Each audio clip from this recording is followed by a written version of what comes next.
What's up guys? So malamig na gabi sa inyo lahat. So ngayon may papakita ko sa inyo for our project NSTP. So, siya. Tara! So ito po yung tinatawag ng vision board. So dito po nakalagay po yung aking mga goals and plan 5 years from now. So 22 na po ako ngayon. So estimated 27. So vision board. So first po is makita po natin since 5 years from now, expecting po na nakagraduate na rin po ako sa nursing. So makita pa natin dito is yung graduate. Hindi makita. Ayan. So hawak ako po yung diploma. So makita pa natin dito since graduate na tayo, so mag-apply po ako for a job.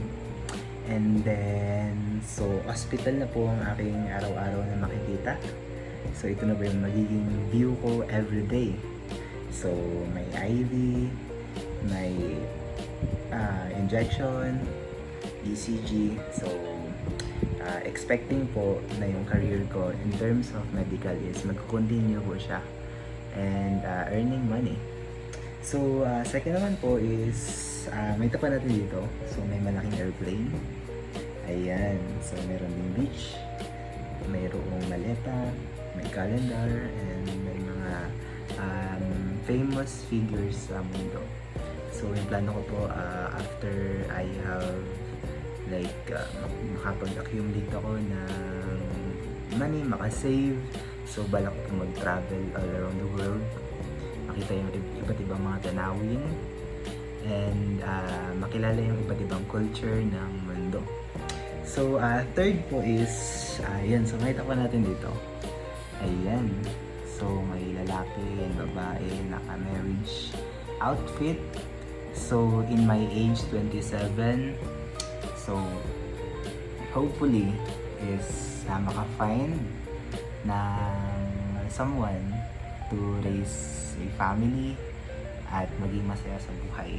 Ayun, so may family din dito. Ayun, so may bahay, may mga pets since mahilig po ako sa pets sa bahay.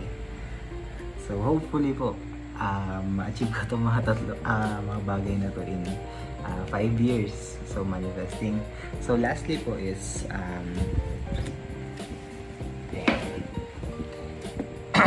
so may tapan natin dito po yung church, si Jesus Christ, prayer, and syempre yung Holy Bible, and pag-aalala sa ginawa ni Jesucristo para sa atin at ng Ama sa Langit.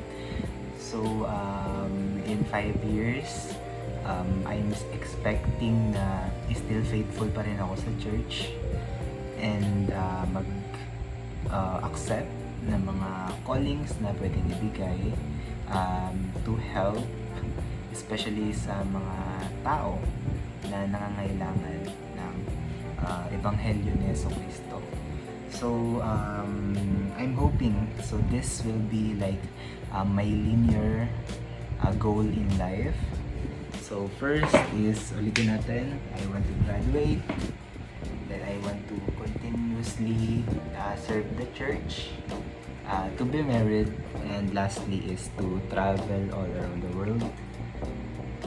So medyo mahirap siya, pero I know that with the right determination and goal, consistent, so ma-achieve ko siya in 5 years, or not 5 years, in the counting years to come.